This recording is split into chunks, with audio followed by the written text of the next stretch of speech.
midnight screams. Emergency alert. Do not enter basements. Remain above ground. That was the message when my phone buzzed at 10:31 p.m.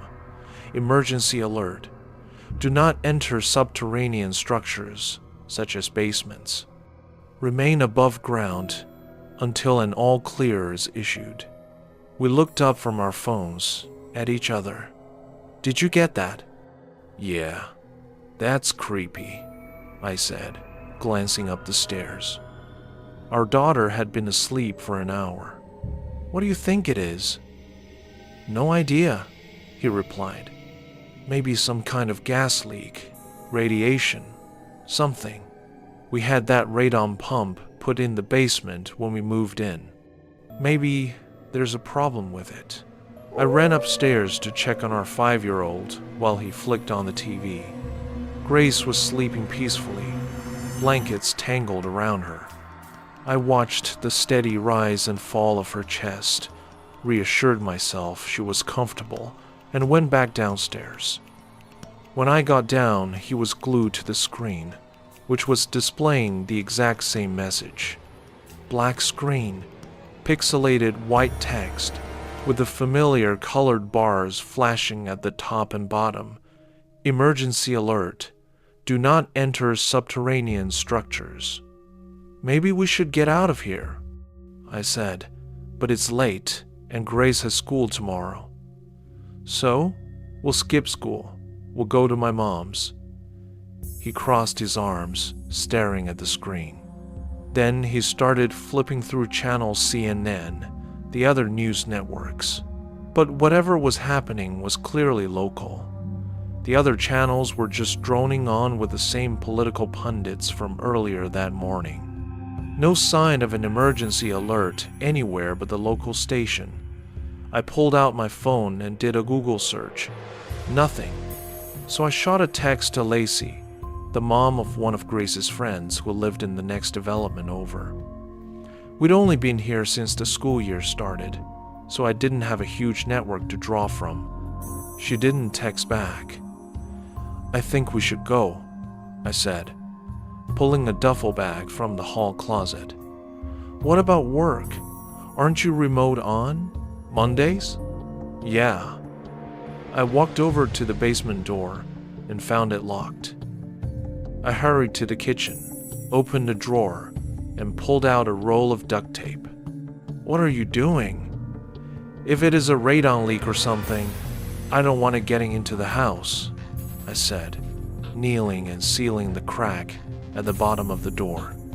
I think they'd be evacuating us if it was that. I looked up at him as I tore off another long strip of tape. Then, what do you think it is? He just shrugged. Once I had all the seams sealed, I took the bag upstairs and threw in a few random outfits for myself and Grace, along with my laptop and a couple of her favorite dolls. Then I grabbed the cooler and packed our leftover pasta and some yogurts. Within 10 minutes, I was ready to walk out the door. I'm going to load up the car. Can you get Grace? I asked, heading down the driveway with my arms full. It was a cold, clear night, stars glittering overhead. The street was dead silent, the tall, dense pines surrounding the neighborhood reaching for the sky. I heard a dog bark somewhere in the distance. If everyone got the alert, wouldn't more people be leaving? I glanced at the house across the street. It was completely dark, save for the light over the garage. I opened the trunk and threw the bags inside. By the time I came around to the back door, Luke was there with Grace, who was wrapped in her blanket. She blinked sleepily as I buckled her in. Luke grabbed a few more things, and then we were backing out of the driveway. My mom's, I said. It was about an hour away. She's asleep again, I told Luke, catching her face in the brief glow of a streetlight. Good. My phone buzzed. I grabbed it. Emergency alert. Your phone's GPS indicates you are leaving the municipal area. We do not advise leaving. Return to your home and remain above ground." "What the hell?" I whispered. "What is it?" Luke asked. "Another alert. It says it knows we're leaving. It's tracking our GPS. It's telling us to stay." Luke glanced at my phone. "Seriously? How can they just track us like that?" "I don't think they can. Unless... I don't know. Maybe there's some emergency protocol that lets the FBI access this stuff." We fell into an uneasy silence. Luke flicked on his turn signal, changing lanes. "You don't want me to turn back, do you?" he asked quietly. I stared at my phone. "No, I don't." The highway was empty, not another car in sight. It made me feel sick. Surely other people would be evacuating, unless they were actually obeying that second message. But who trusted the government these days? I searched Google again. Still nothing. I refreshed it over and over. Shouldn't there be something online? We were 5 miles out of town now. I should have felt relieved. I didn't. I leaned against the window, the cool glass pressing against my forehead. The pine trees blurred past, thin and stooped. They gave way to a charred stretch of forest, the Pine Barrens. Both sides of the highway were scorched black. I'd read somewhere that some pine cones only open under the extreme heat of a wildfire. Fire and rebirth were part of the cycle here, an ecosystem of death and regeneration, like a phoenix. My phone buzzed. My heart leaped, but it wasn't an alert. It was a text from Lacey. Just 2 words. What alert? My fingers flew across the screen. "You didn't get an emergency alert? It said to stay above ground." "No." Lacey didn't get it, I said. Luke stiffened. "What? What if the alerts were only sent to our phones?" I asked, my voice trembling. I looked back at Grace, still sleeping soundly, her head lolling with the turns of the car. Luke shook his head. "That's insane. No one can just send a message like that. Only the government or whatever. And it was on our TV. So what if it's a trap?" My voice was shakier now. "What if the only safe place is our basement?" "I think so," he said, his tone gentle, placating. "We're doing the right thing. There's something weird back in town, some gas leak we got away from. This is the safest move." I looked out at the burned pines, the few that still stood, tall and skeletal in the dark. I watched them, wondering how they had survived, and then, suddenly, one of them moved. "What the hell?" The car screeched to a halt, my body lurching forward. The seatbelt caught me before my head could hit the dash. "Sorry, I thought a deer just..." His voice trailed off. We stared at the legs in the headlights, long, spindly things. But they weren't a deer's.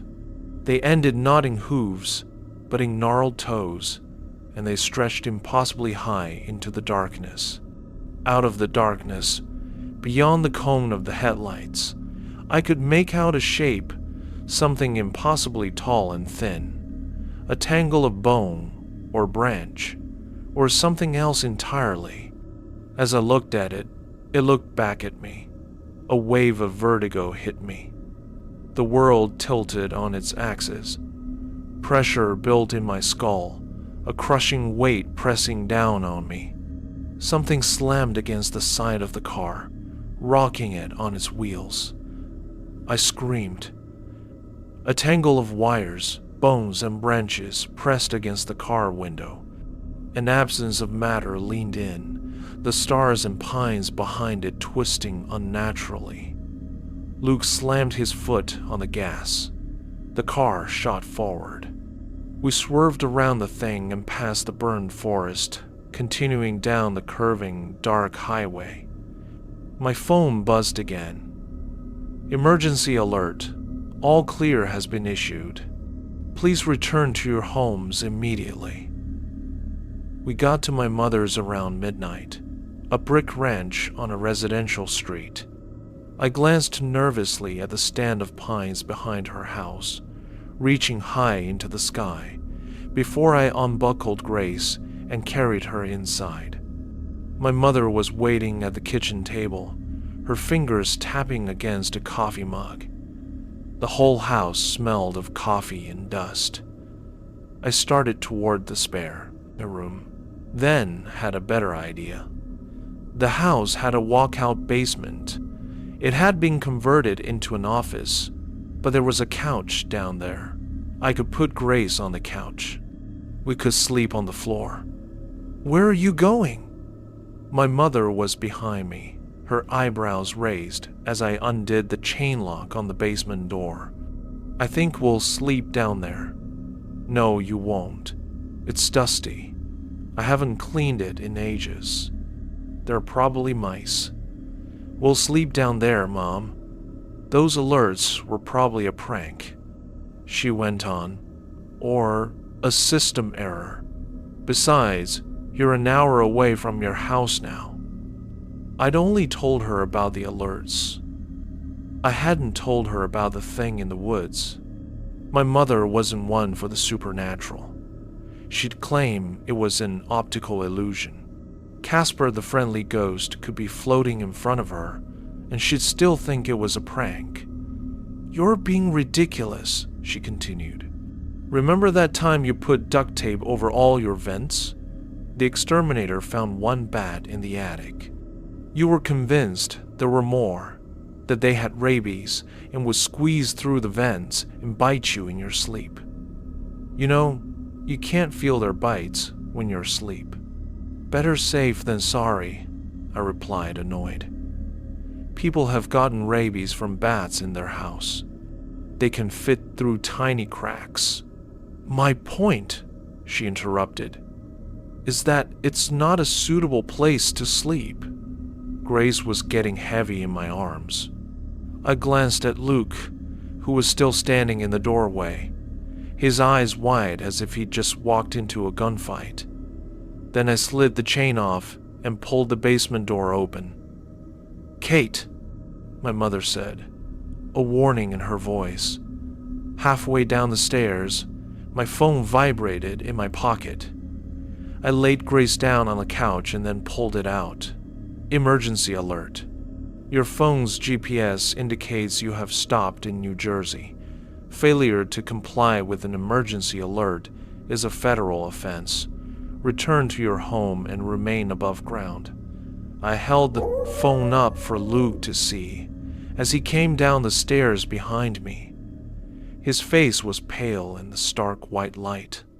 My mother was right behind him and leaned over to read it too. Oh, this is nonsense, she said, shaking her head. You know what this sounds like? A scam. I got a call from someone pretending to be my grandson once.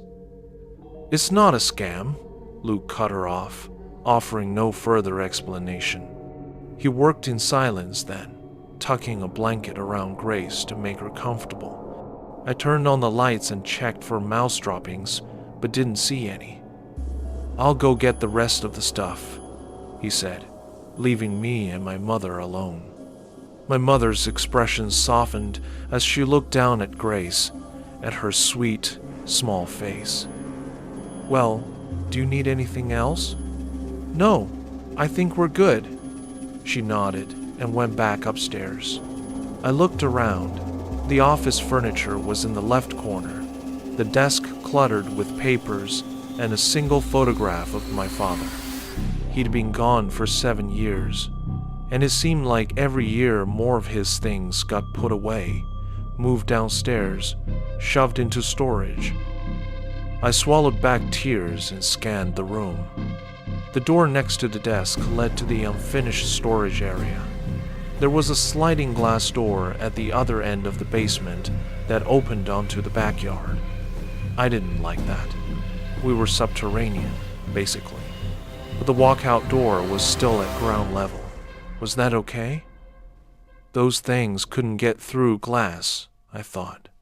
They couldn't get through a normal door, and we clearly weren't safe in our own house. I stared at the glass door, terrified I would see one of them outside. Maybe this was a bad idea. We were an hour from home, sure, but the pines were right there. It wasn't the Pine Barrens, but it was a surrounding forest ecosystem, nearly identical. What if those things weren't just from the Barrens? Maybe they only appeared in the burned areas, I told myself. I pictured a pine cone spinning through the air, its shell opened as fire raged around it, releasing a skeleton of twigs that broke free, crawling onto the ground, stretching and growing toward the sky. Were there maps of the burned areas? I pulled up Google Maps, searching for burn zones, but there was no way of knowing how accurate the information was. My phone vibrated. I thought it was another alert, but it was a text from Lacey. My friend Rochelle got the same alert as you. So weird. My stomach dropped. Had Rochelle, whoever she was, listened? Tell her not to listen, I started to type. It might be a trap. Then I realized how insane that sounded. I barely knew Lacey. I thought for a moment, then typed a new message. Can you give me her number? I want to ask her about it.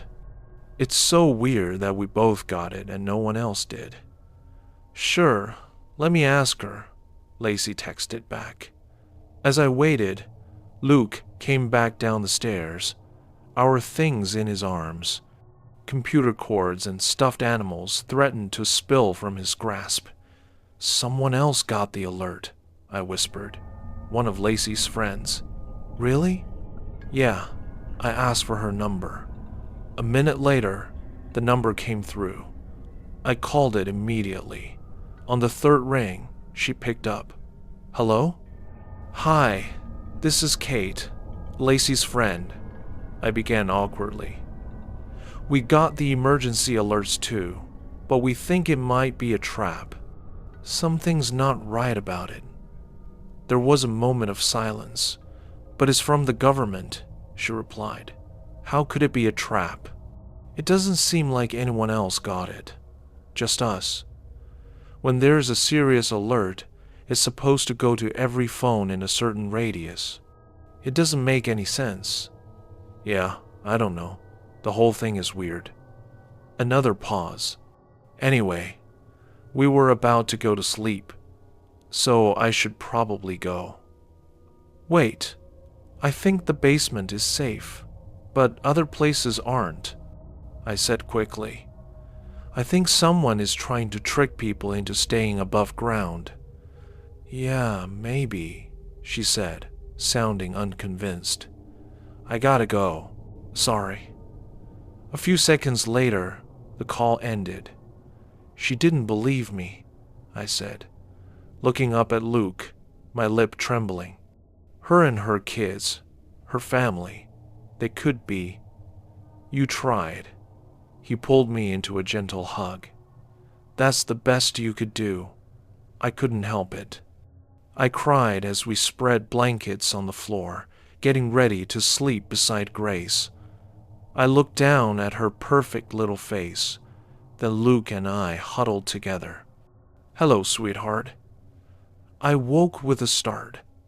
At first, I thought I was in my own bed, but the scratchy feeling of the carpet and the ache in my back brought me back. My father's voice, rough and warm, was still echoing in my head from a dream. I could almost feel his arms around me. Summer sun beat down on us as we played in the creek behind our house. I rolled over to check on Grace. Her eyes were wide open. She was staring past me, toward the sliding glass door. Slowly, she lifted a hand, pointing over my shoulder. I turned back. Something was twisting and contorting, trying to fit through the sliding glass door like a dog trying to squeeze through a cat flap. It did so in silence, save for a small clicking sound, like the popping of joints. The blood drained from my body. Black, spindly legs, like a spider's, twisted and writhed in the moonlight. It was forcing itself, inch by inch, through a hole it had made in the window. I could see the shards of glass scattered on the floor now. I reached for Luke and shook him. Luke! And then the thing went still. I couldn't see its eyes, or its face, but I could feel it watching me. A wave of vertigo crashed over me. I staggered forward, losing my balance. It felt like I was on the deck of a boat, the ground shifting and tilting beneath me. I just wanted to lie down until the world stopped spinning. No, I screamed silently. I can't let it get to Grace. I glanced around the room, searching for something, anything, to use as a weapon. In there, I told Grace, pointing to the storage room. Everything around me was tilting and moving. Go! Hide!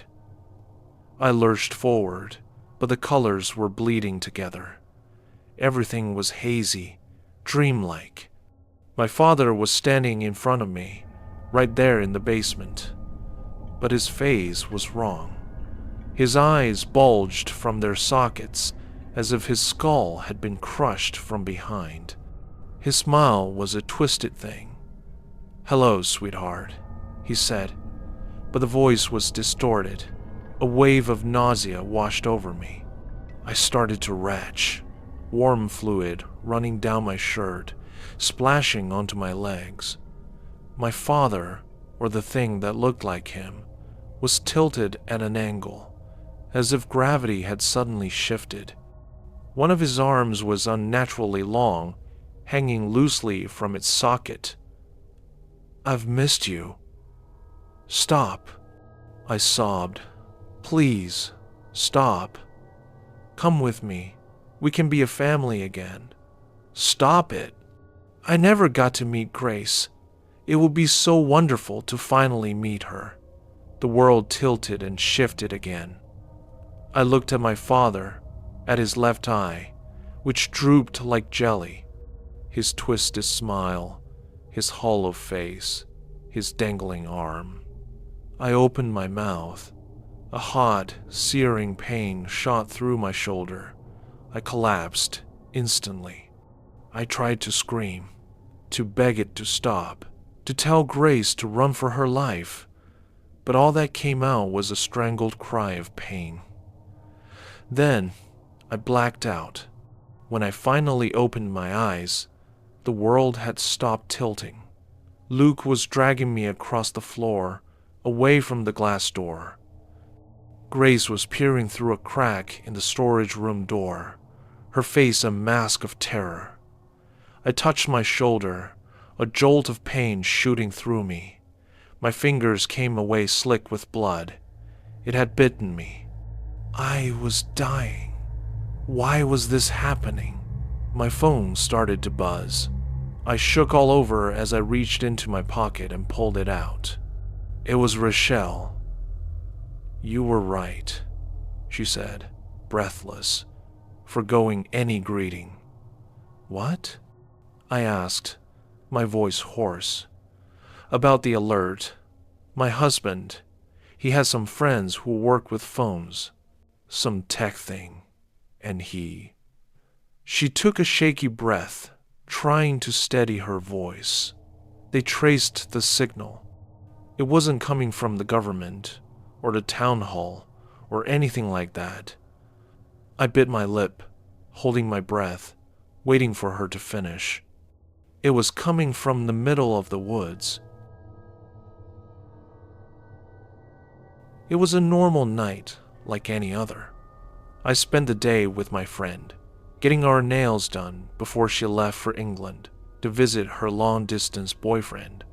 I saw some friends and hung out way too late, before one of them offered to drop me off at the train station so I wouldn't have to walk. This late at night, the station was a ghost town, with just a few people nursing bottles held in brown paper bags. I made my way into the desolate train station, looking for the correct platform, but there were so many. It looked like the station stretched off into the distance. There hadn't been that many platforms when I arrived earlier in the day, had there? My anxiety really ramped up when the screens weren't working. They didn't show where the trains were going or coming from on any of the platforms. I brushed it off, since I'm already an anxious person. I figured I was just confused, so I chose the platform I thought I came in on and asked the conductor of another train company if I was on the right platform. He said I was, but my train was unusually late. He told me to go to the other platform across the way if my train didn't show up 10 minutes before its departure time. A few minutes after that train left, my train arrived. The doors opened, so I figured I could go and sit down early before anyone else showed up. It struck me as odd I didn't see anyone leave the train, but I just figured nobody was in this particular train car coming out this specific door. Too late for anyone working. Too early for anyone to be coming home from the bars. I had made my way up the stairs to the second level, sat down next to one of the screens, hoping it would tell me where I am in my journey, but it was blue-screened with the words, "He's dead, Jim," scrawled across the screen, along with some other font that was too small for me to read without my glasses. It was weird, but I thought I could just listen to the loudspeaker and actually pay attention to figure out where I was. My phone had no service underground in the subway, so it was just an expensive paperweight at that point. The train began moving, but the voice over the speaker was wrong. Demonic, one might say. Full of random beeps and blips. I brushed the worry off and started looking out the window, watching for the station signs to start passing us by. None did. It was all just a blur of darkness outside the window. Shit. I heard the speaker come on again. Unintelligible noise assaulted my eardrums before the transmission ended in a hiss that sent chills down my spine. I could hear someone laughing in the distance, but it sounded wrong. Rather than being full of mirth, it sounded panicked, the way someone laughs when they're nervous. This was when I began to truly realize that something was off. I looked around, trying to catch a glimpse of the other passengers, mostly to see if any of them looked as freaked out as I felt. The train car was mostly empty at that moment, but I could see a woman with tears streaming down her face while she smiled. A man was staring very intently at the wall. Rivulets of something dark slowly dripped down the back of his neck from under his baseball cap. It was in that moment I knew I fucked up. A girl walked by me. Long black hair completely covered her face, and she wasn't wearing any shoes. She trailed thick black streaks with each step she took. More people had started filing in at that point, but we hadn't made any stops yet. I didn't know where they were coming from. A man walked in and sat down across from me. His eyes were practically glued to his phone, but when he did look up to see the passengers around us, he startled. A pitiful squeak escaped his lips, causing everyone else in the train car to turn towards him. He was staring at someone down the train who I couldn't see. As panicked sobs started to escape his lips, he managed to croak out, "Her eyes! What the fuck is wrong with her eyes?" I didn't know what to do. I simply made eye contact with him and tried to slyly shake my head, to tell him not to draw attention to us. The passengers didn't stop staring at him until a conductor with a strong stench of decay and burning plastic showed up and led him away. He didn't fight it, just let the conductor drag him away, while seemingly frozen in fear. So now I'm sitting here, trying to control my face and not let on that I shouldn't be here. I can hear voices further down the train, almost like stage whispers that I can't quite make out. There have to be other normal people on this train. There's plenty that look normal, but they all seem unfazed by what's going on around us. I'm scared, and now that I'm on the train, I don't think it's taking me home. You see some weird stuff when you work the graveyard shift. You can call me Alex. I've been doing food delivery in the city for almost 2 years now. I've seen it all. Drunks, creeps, girls answering the door in nothing but underwear. Nothing surprises me anymore. Or at least, that's what I thought until last month. Trust me, some orders aren't meant for people like us. It was supposed to be my last delivery of the night. The time was 3 a.m. Then, my phone buzzed. Ping, new order. The tip was almost $30. I thought my eyes were playing tricks on me. $30 for one meal? Hell yeah. But when I opened the details, I froze. Meal, premium sirloin. Steak times 1 note, absolutely raw. Drink, salt water times 1 note, as much salt as possible. Who the hell orders raw steak and salt water at 3 in the morning? Some kind of joke? Whatever. Money's money. I headed to the high-end steakhouse. The kid at the counter gave me a weird look when he read the ticket. Dude, is this even edible? Beats me, I said. It's what the customer wants. He shrugged, but I could tell he was uneasy. I guess someone finally ordered one of the joke menu items. The address was 123 Blackwood Lane, apartment 44. The GPS led me down a dead-end street. One flickering streetlight, rusted metal fencing, and a half-finished construction site that looked abandoned for years. The air smelled like rot and damp earth. The building numbers stopped at 16. No apartment 44. I tried calling the customer. Static. That old HSSS. Sound like a radio stuck between stations.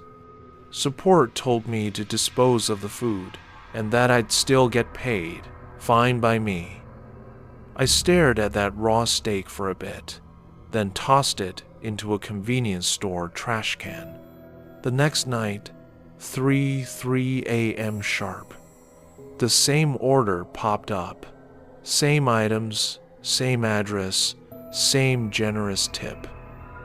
Son of a bitch, I muttered, but I still took it. This time, I just dropped it by the fence, snapped the photo for proof, and left. And it happened again and again. Every night, 3 a.m., like clockwork, for 2 weeks straight. I even gave the guy a nickname, Construction Bro. Then, last Wednesday, my curiosity got the better of me. After I dropped off the order, I parked around the corner, killed the engine, and waited. No lights, no sound, just that flickering street lamp at the end of the lane. After about 5 minutes, I saw it. Something squeezed through a gap in the fence. It was tall, thin. Its body looked like a person wrapped in a giant black trash bag. The joints bent in ways that no human body should. It didn't walk or crawl. It dragged itself across the ground, boneless and silent. At first I thought, Jesus, it's some asshole in a costume. Then I noticed the ground under the streetlight. The light hit it, but it had no shadow. The concrete around it was spotless, as if the darkness itself had eaten it clean. It picked up the bag. I heard this faint, wet hiss, like acid eating through plastic, and then it slid back through the fence and was gone. I didn't move for a full minute. My hands were shaking so bad I dropped my keys twice before starting the engine. Then I floored it. Since that night, I keep seeing it, sometimes in the reflection of my helmet visor at red lights, sometimes in the dark corners of apartment hallways when I deliver late. Always tall, always watching, and always gone when I turn my head. I haven't been sleeping much. I think I'm losing it. It's 2:55 a.m. right now. I've locked every door, unplugged the router, phone on airplane mode. If I'm not online, it can't find me, right? My phone just buzzed. It shouldn't have. New order. The app somehow bypassed airplane mode. Order time, 3:03 a.m. Meal, premium, sirloin, steak ×1. Drink, salt water ×1. Same order. But the address isn't the construction site this time. It's my Dovleon address, my building, my apartment number. And there's a delivery note, just one line. This time, I'll come get it. I hear it now, that wet dragging sound at the end of my hallway. It's getting closer. I shoved the bookshelf against the door, but wait. Something's turning the lock. Not forcing it, just turning it.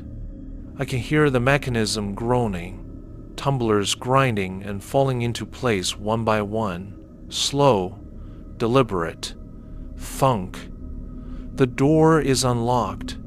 If you're a driver and you see that order, decline it. Don't ever post it by. Last seen, 33A. I don't know how to start this. I don't even know if I'm writing this to warn anyone or just to make sense of what's happening. But if you ever hear a foghorn in the middle of a thunderstorm on the coast of northern Maine turn off your radio, don't answer it, because it's not calling ships anymore. It's calling me. When the Coast Guard assigned me to Deadwater Point Lighthouse, I thought it was a joke. I'd worked in maritime maintenance for years, mostly buoys and harbor lights along the southern coast, but this was different. Deadwater is the farthest north you can go in Maine without hitting Canada. The kind of place where the pine trees stop growing straight and the gulls sound like they're laughing at you. The supply pilot told me it's called Deadwater because ships used to vanish there in calm seas. No wind, no waves, no wreckage, just gone. He laughed when he said it, but it wasn't the kind of joke that ends with a smile. The station itself is old, early 1900s brick and iron, with a spiral stair that could break your neck if you slip. There's a 2-room keeper's house connected by a narrow corridor to the tower. Power comes from a diesel generator that coughs like an asthmatic smoker, and there's a radio console used for transmitting daily weather reports to the mainland. They said I'd be here 6 months. They said someone would rotate in with me after 2 weeks. That second part never happened. March 11th, I caught a glimpse of something while cleaning the catwalk lens. A ripple broke against the base of the tower, but there was no wind. Then a head surfaced, not like a fish, but too smooth, too pale. The skin looked stretched over bone. The eyes caught the light and didn't blink. It stayed there, watching, until lightning flashed. Then it was gone. When I had to report the weather over the radio, the line went dead, and I heard bubbles, someone or something whispering my own transmission back to me. Every word I said came back slower, distorted and wetter. Weather fair, winds calm. Weather fair, winds calm. I unplugged the radio, but it kept whispering from the speaker for 5 whole minutes after it lost power. During those nights, the radio screams. Not static, but more of those bubbles popping through a throat. I made sure that I unplugged the damn thing and went to bed, but it didn't stop. I could still hear it, like it was coming from under the floorboards. March 15th. It's been raining non-stop.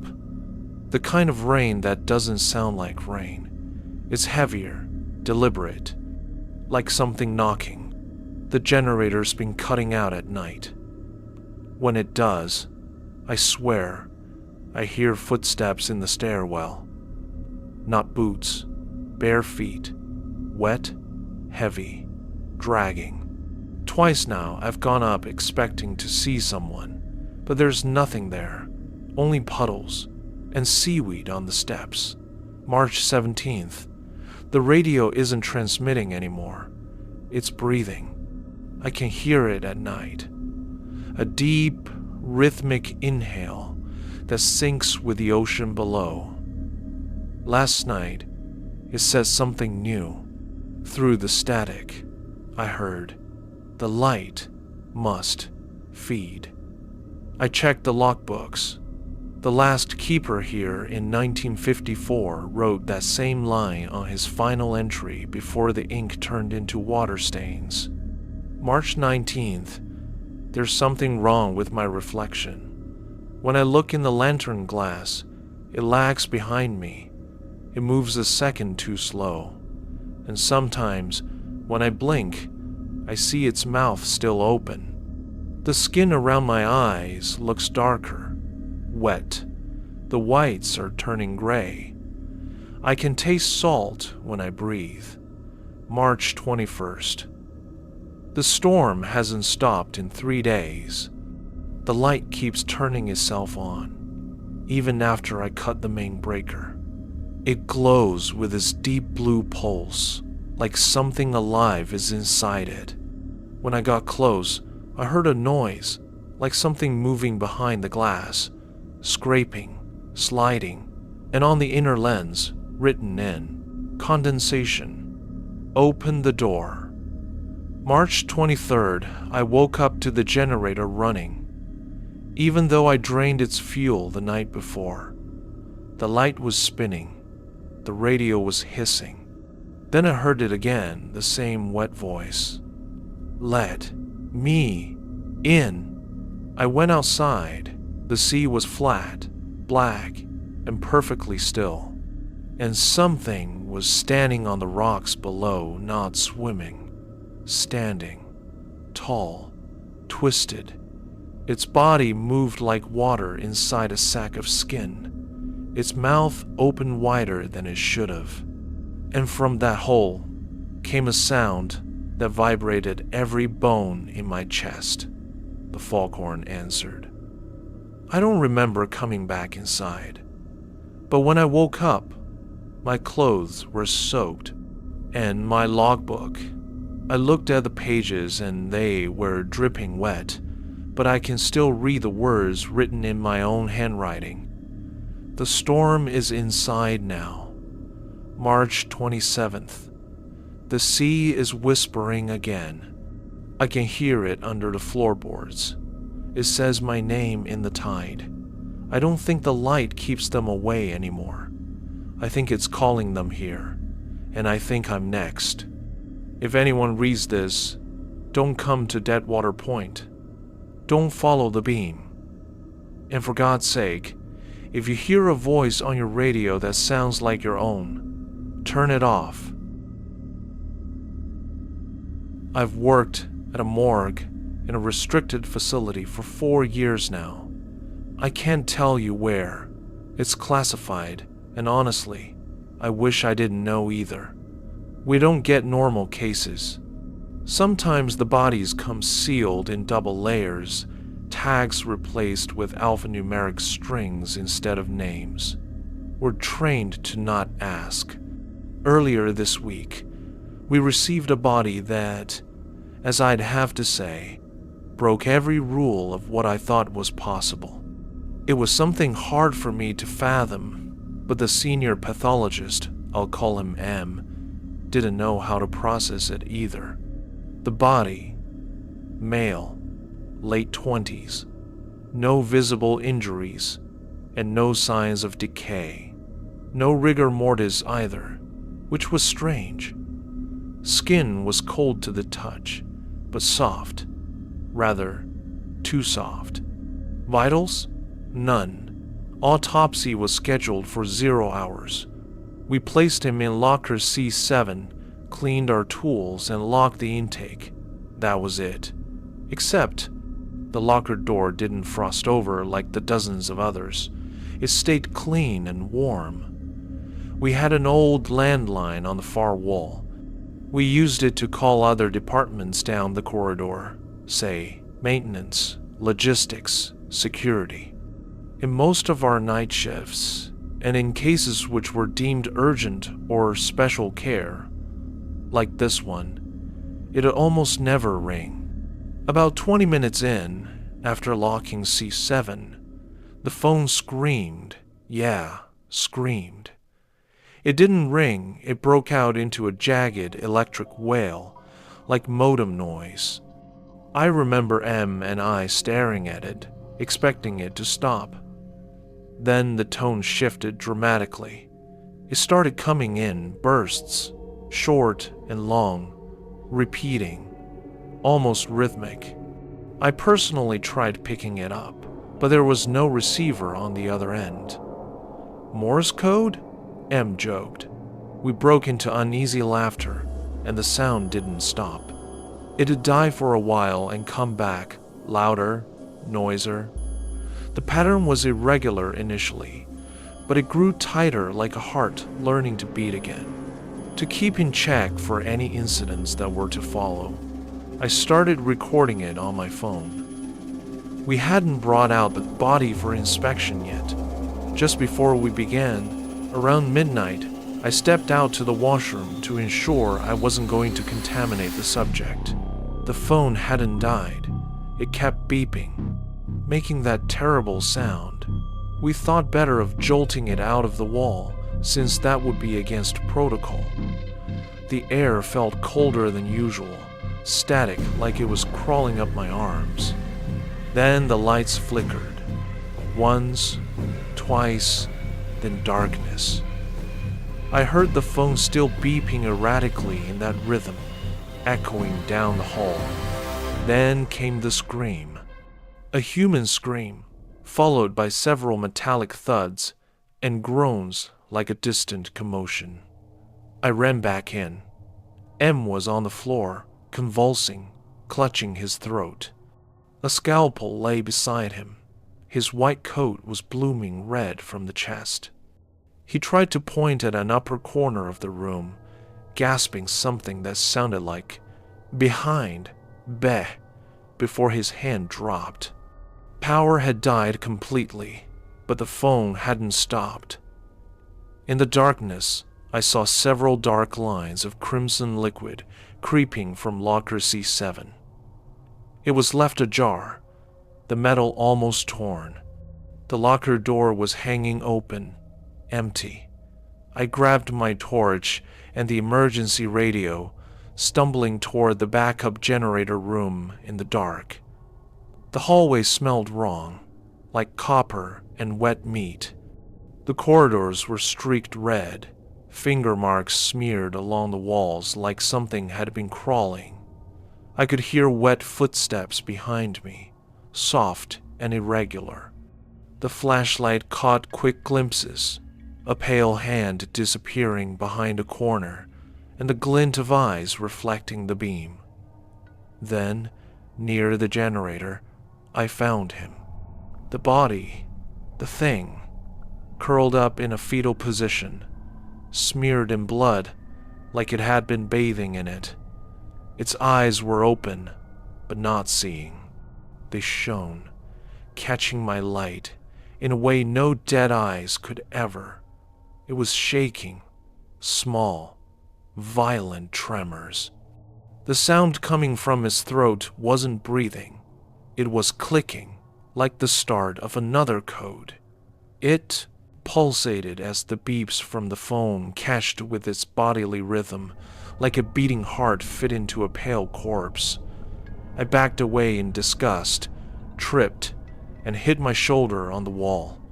The flashlight spun out of my hand. It looked straight up at me, eyes tearing from narrow slits, and lunged.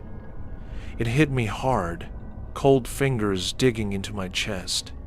I felt something tear into my shoulder, razor sharp, like broken glass. The beeps from the phone grew more frantic. I slammed his head hard against the wall, and all of a sudden, it collapsed like a puppet. For a second, it twitched, but it finally died with the phone's beeps as they faded out, or so I like to think. I reported the incident to security. They reviewed the surveillance footage nonchalantly. "We should have let you know what you were dealing with," they remarked. They ultimately sealed Locker C7, scrubbed it clean, took care of the body with an incineration order. But now I doubt why it was brought here in the first place. I tried decoding the landline's beeps I recorded on my phone. I triple-checked. It definitely reads like a message. I haven't had much luck, but here's the only meaningful phrase I could place. "Let me out."